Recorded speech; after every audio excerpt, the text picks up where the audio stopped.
I have trust issues. I have trust issues. Trust issues Trust issues ពាក្យមួយនេះមានន័យថា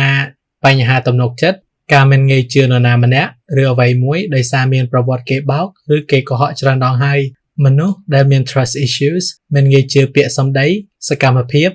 ឬការសម្រេចចិត្តរបស់មនុស្សម្នាក់ទៀតឡើយដោយសារតែការធ្លាប់មានបទពិសោធន៍មិនល្អទាក់ទងទៅនឹងការជឿនរណាម្នាក់ពីមុន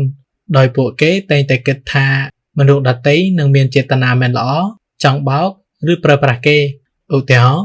I'm sorry but I can't let you back in my life I have major trust issues now I'm sorry but I can't let you back in my life I have major trust issues now មានន័យថាឲ្យខ្ញុំសុំទោសប៉ុន្តែខ្ញុំមិនអាចអនុញ្ញាតឲ្យអ្នកចូលមកក្នុងជីវិតខ្ញុំវិញទេខ្ញុំមានបញ្ហាទំនុកចិត្តខ្លាំងណាស់ឥឡូវនេះ